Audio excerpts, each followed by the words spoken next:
Yeah, no, baseball's back. Baseball's back in Fort Worth. TCU still ranked number 5 in the AP Top 25 rankings. And after what was just an absolutely fantastic weekend, bunch of ups and downs, obviously, as you guys know.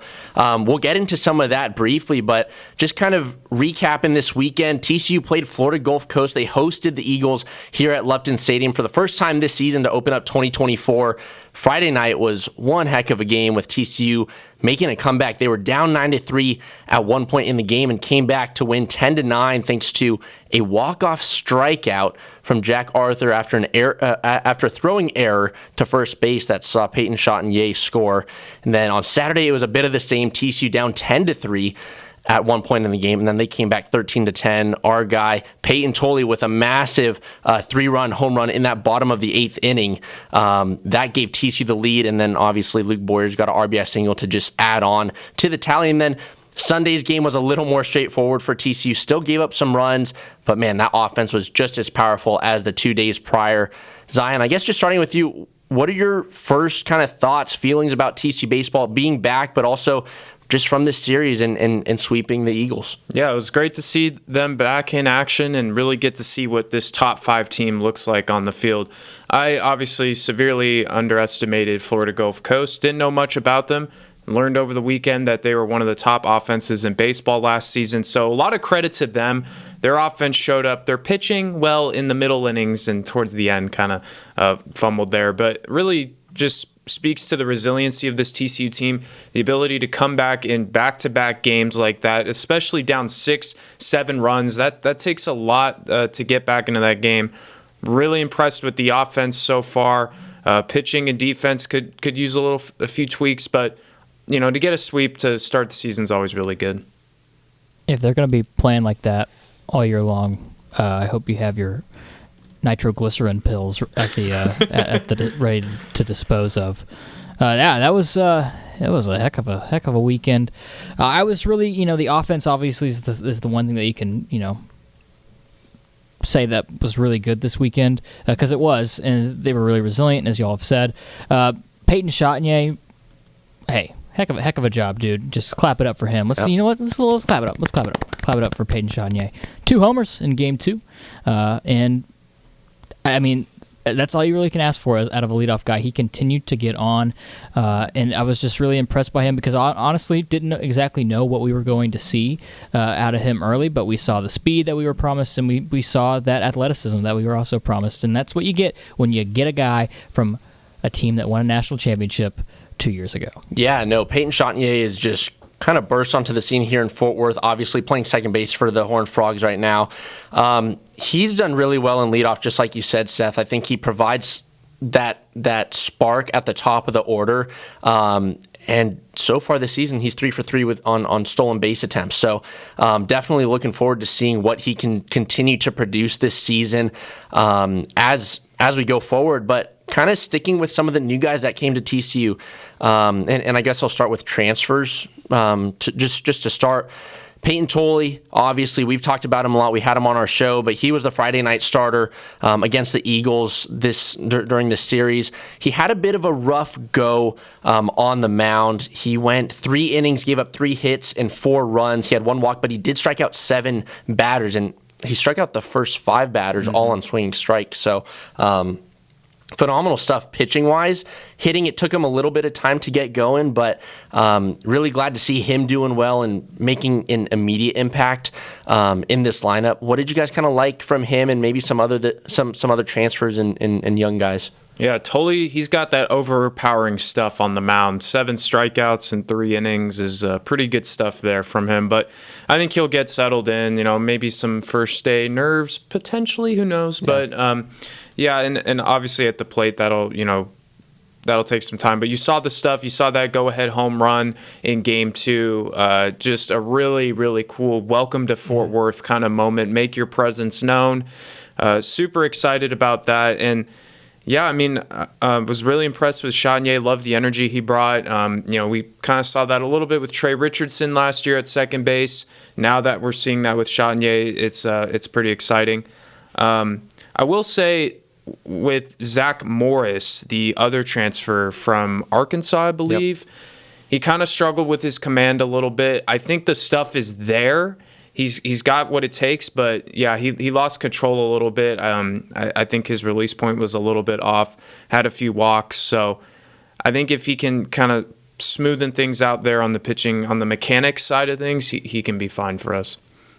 Can I talk about some fishy freshmen? Yeah, that's. I want to talk about Chase Brunson specifically because that's the guy that impressed the most.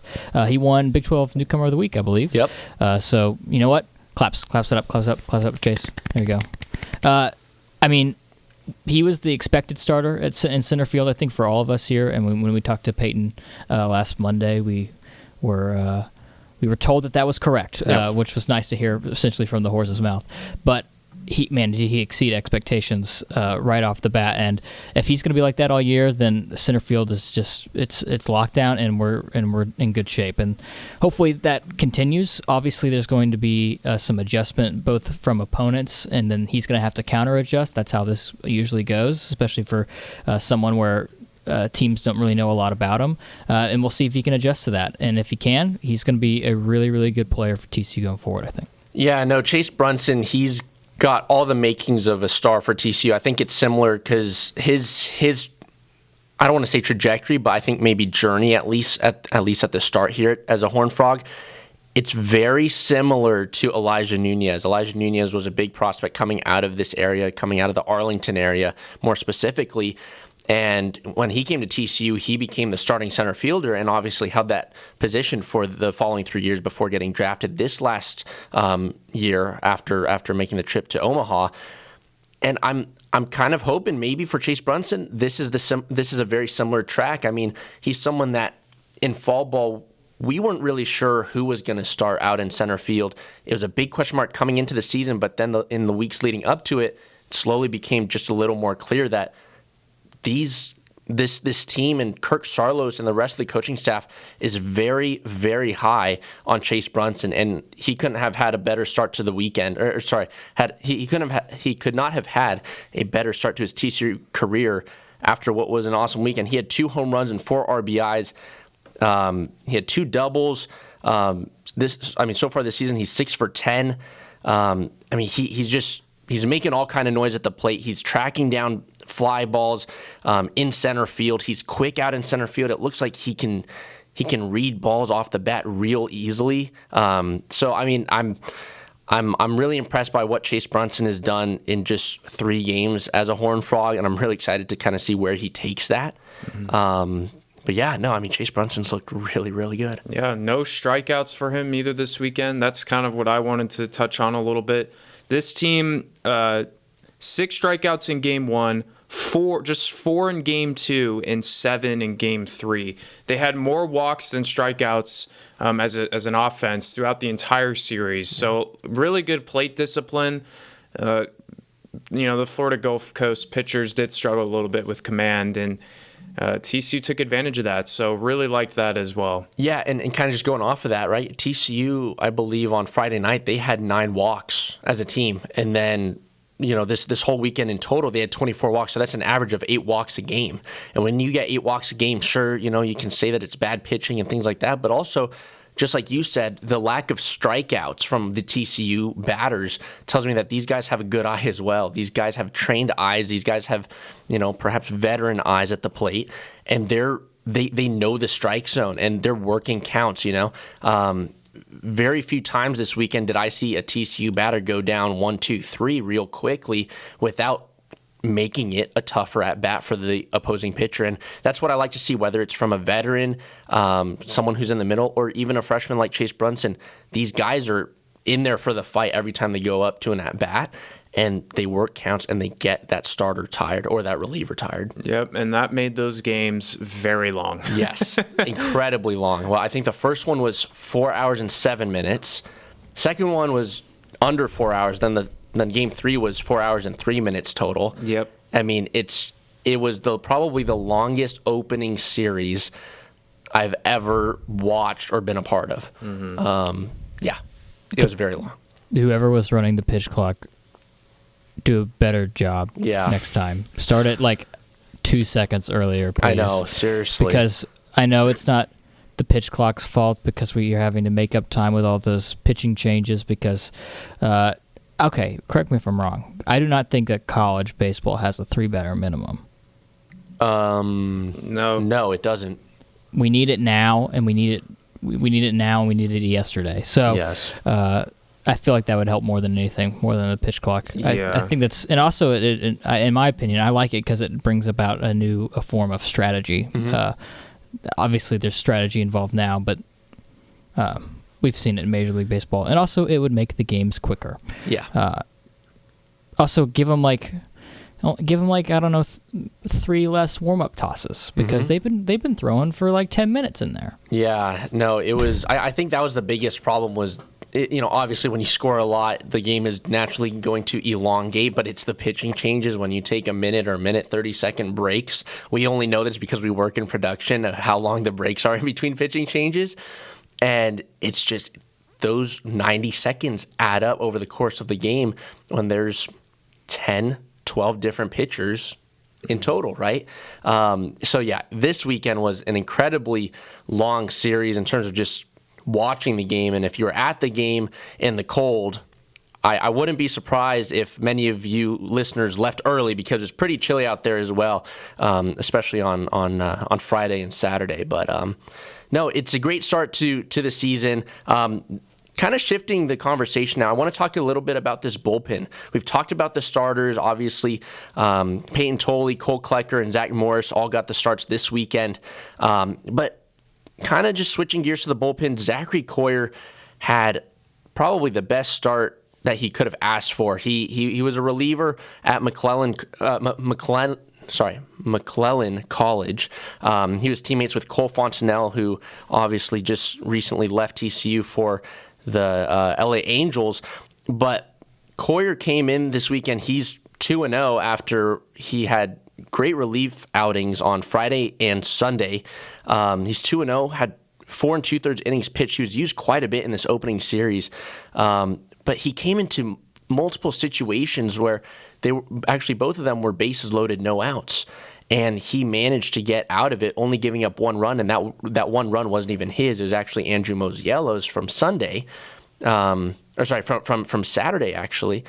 But I mean, this guy, for someone so new to establish himself like this in this manner, I mean, it's got to give him just so much confidence going forward. Yeah, you got to feel pretty good about the back end of the bullpen. The middle innings kind of struggled a little bit. We saw that Chase Hoover struggled a little bit. Cademan Parker gave up 5 runs. But the back end of the bullpen with Coyer, Braden Sloan, I liked what I saw from him this weekend, and then Ben Abelt to close it out. I think you feel good there.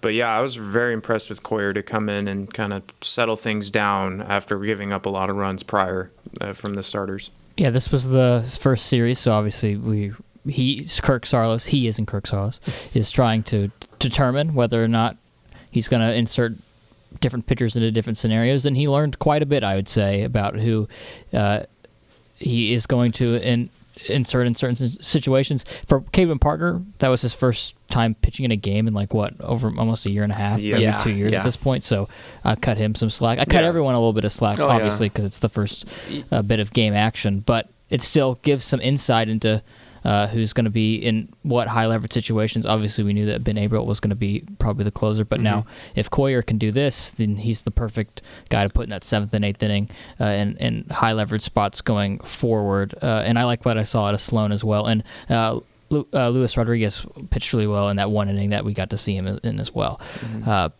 But also, the bullpen problem also kind of solves itself if the starters go deeper into games. That's kind of how that goes, because if the starters pitch more innings, then you have to use less bullpen arms, and you can use the ones that are more preferable for the certain scenario. Yeah, and kind of just from this little conversation here, I mean, I think the biggest word that comes to mind is depth. It feels that TCU's bullpen has the depth to the point where, yes, if Zachary Coyer is not available, well, shoot, Braden Sloan's here. Luis Rodriguez is here as those, 7th and 8th setup guys, or if you need a long reliever, maybe Braden Sloan is your guy, or Chase Hoover's your guy, because he was the Tuesday starter for quite a bit last year.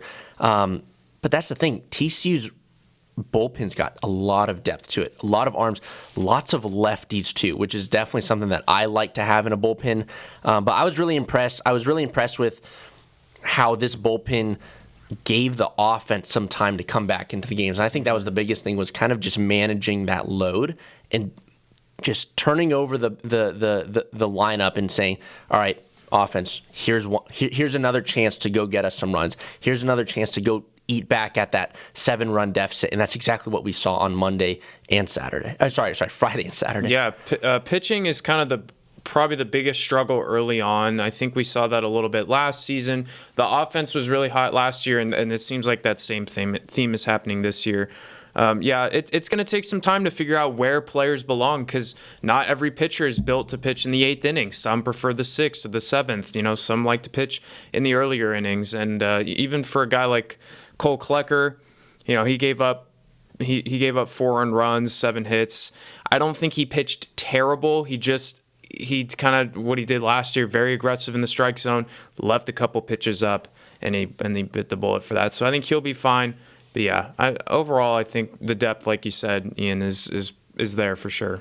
Well, TCU just grabbed one heck of a series sweep over the Florida Gulf Coast Eagles, who, again, were a tremendous team last season, and their offense looks just as powerful as it was a year ago. They're over in the Atlantic Sun Conference. But yeah, TCU getting the sweep to open up the 2024 college baseball season here at Lupton. We've still got one more segment full of TCU baseball as we look ahead to their game tomorrow night against Texas Tech, as well as the upcoming series against the UCLA Bruins. So stick right here. You're listening to Riff Ram Review on 88.7 The Choice, your choice for college radio.